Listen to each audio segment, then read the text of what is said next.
Hi guys, hope all of us are doing great. My name is Ernest. So I'd like to welcome each and every one of us to our discussion for today. So we are going to look at one of the addition reactions, of course, in organic compounds, and that is the hydrogenation of reactions of alkenes and alkynes. And this basically is going to be an additional concept on what we have looked at from our first other videos on basic or various reactions of alkenes and alkynes. So for today, basically this concept of hydrogenation deals with a reaction whereby the hydrogen molecule is going to react with the multiple bonds to form reduced forms of either alkenes or alkenes. And this basically, as I've mentioned, is the reaction that entails a double bond or a triple bond and the addition of hydrogen, which basically is going to entail what we refer to as a reduction process. And if we are trying to talk about this, I've said that first of all, this is falls under the category of addition reactions, and we're going to see the difference between the two insofar as hydrogen and oxygens are concerned. So to begin with, we're going to see that this particular concept of a reduction is going to consist of course, acceptance of hydrogen, so electrons, and from the concept of oxidation and reduction, from the basic formation of anions and cations. Therefore, we're trying to look at this particular concept on electrons, whereby oxidation is loss of electrons, where reduction is gain of electrons, using that specific short form or rather an acronym. So for the addition of for addition of hydrogen to this specific family of the hydrocarbons like alkenes and alkynes entails the process of reduction. Therefore, whenever a compound from this particular class is added hydrogen, then therefore we are going to refer to this process as reduction. And in this particular reaction that we're trying to see for hydrogenation, therefore, we're going to consider the addition of hydrogen. And I'm going to use this one using an example for illustration so that we can be able to have a deeper elaboration on that specific point. So therefore, if we had a double bond of a molecule of an alkene of this specific nature, and the R's that I'm putting on these different parts, these are radicals, they can be similar or different. Therefore, our point of interest is this specific double bond. And we're going to see that this is going to react with hydrogen. And now that I've shown all the bonds in this particular case, I'm going to just use this particular illustration for the two, that's the atomic hydrogen as such. So this is going to react and form a product, and this product basically is going to appear like this. So therefore, we're going to have a radical at that specific point, and others at those particular points, whereby we're going to see that the hydrogens are going to be formed in one specific site. And this, as we go by, we're going to see that this kind of deliverance of, or rather where hydrogens are being delivered on the same site, is going to be referred to as a same addition. This is a same addition process.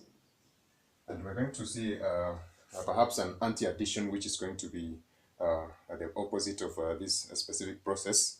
And therefore, for this case, we're just going to just have to mention that name there. And we shall have a deep discussion on these specific cases and try to see why that particular compound is going to be formed using that format. So therefore, I'm going to consider this particular case with an alkyne, which is a triple bond that we're going to give as such. So therefore, whenever this particular triple bond is going to be hydrogenated, it is going to entail the combination of two volumes of this hydrogen with respect to the first one. This is a single volume. From our laws of or the mole concept, we can be able to see that it is H2 which is being used in this particular case. Now for the second case, we are going to have two. So I'm going to refer to that one insofar as their coefficients, the reacting coefficients are concerned as 2 volumes. So therefore, for alkynes, they are going to consume 2 volumes of hydrogen during this hydrogenation process.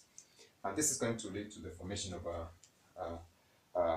basically a product which is going to have this same addition product, of course, which is going to have hydrogens on this particular two sides. Of course, not a single product, of course. I'm trying to create a contrast with this. We're going to have these hydrogens at this upper part and the lower part, therefore, which basically come from these 2 volumes of the reacting species.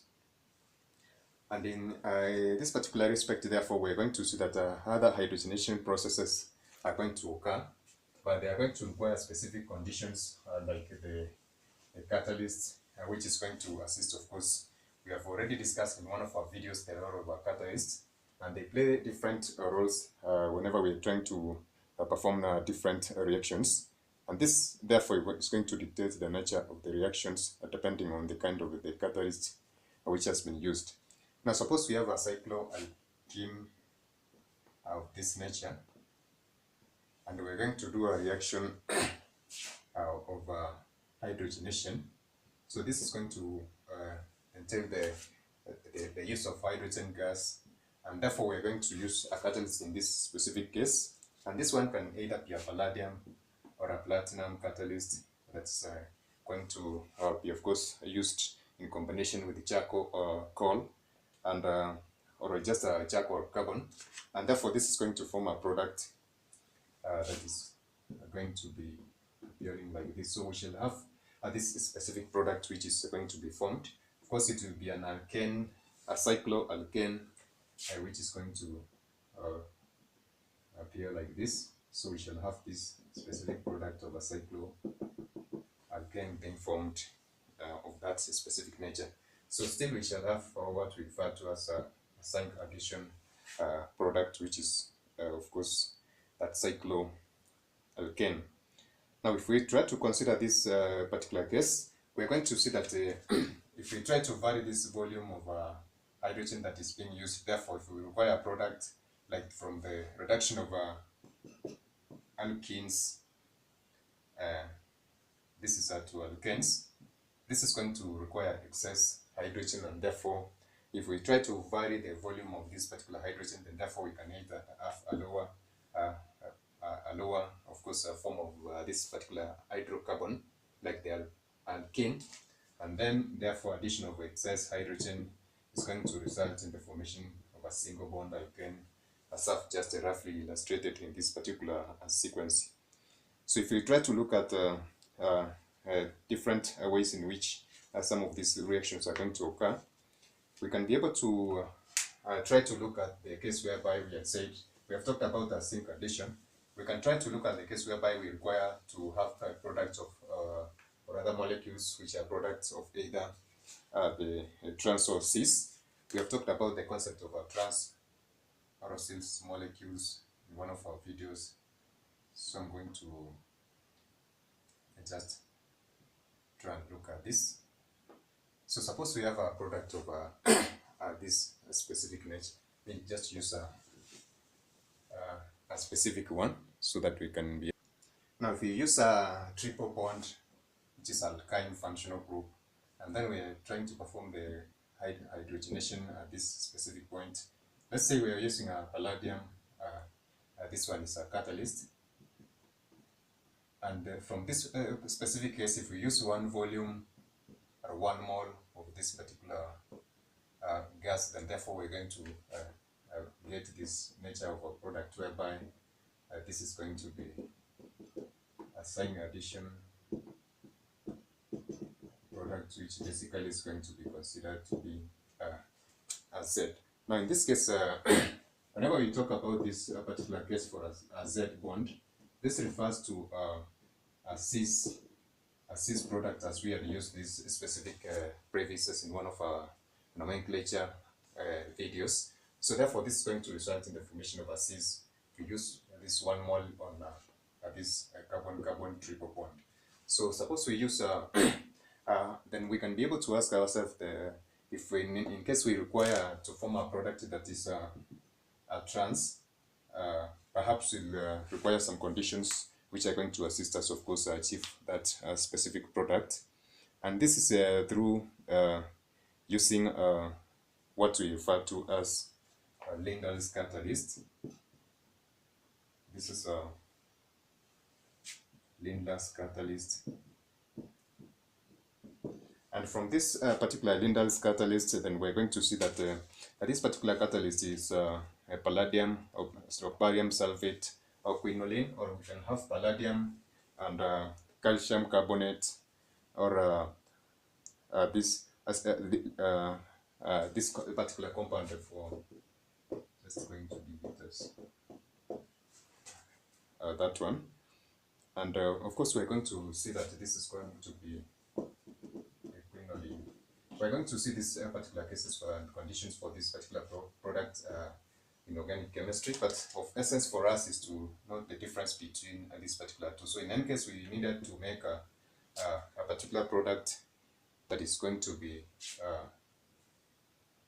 a cis product, and therefore we're going to consider one volume of hydrogen on alkynes, and therefore we're going to achieve that class. But for the trans product, and therefore we're going to use a special kind of a catalyst that we're referring to as Lindahl's catalyst, that is going to assist us achieve that.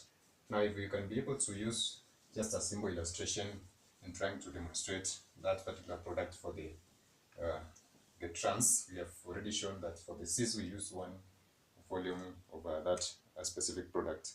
But therefore, we're going to say that this is going to be having this triple bond, which is going to undergo hydrogenation, and this is Lindahl's catalyst. Then therefore, this is going to result in the formation of this specific product, which is basically a trans product. So therefore, we are going to consider this specific case in some of the reactions that we're going to find, which basically requires the condition for this Lindahl's catalyst. Some of the reactions apart from this may require the use of sodium in ammonia, and or perhaps lithium in ammonia, which are going to be, and this basically, this is an lithium in ammonium liquid, and this is an ammonia liquid. So therefore, these are some of the conditions that we're going to see which can assist us achieve what we refer to as a trans, of course, a double bond product from this specific kind of a class of organic compound. Now, for essence for us is to try and understand the concept of hydrogenation and some of the conditions that we have talked about, like the excess supply of oxygen for these specific two categories, for the triple bond and the double bond. And then we are going to consider some cases whereby the reactions will require a specific catalyst or conditions in order to form the desired product. Perhaps for the cis and the trans products that I've mentioned, whereby we shall use this palladium on carbon catalyst or the Lindahl's catalyst for this particular case for the cis and trans products respectively. So we shall look at different types also of these organic reactions apart from hydrogenation, therefore which is going to shed for us a light on how different other organic reactions are going to take place. So for now, I hope that this is going to assist us in developing other aspects which may require hydrogenation reaction. And of essence, I appreciate, of course, the application of some of these areas, or rather some of these reactions. Like for instance, for the hydrogenation, this particular reaction is very important, especially in the industrial process of trying to form the vegetable oils, etc. So for now, we'll have to wind up there. So that is it for now. Thank you. God bless you.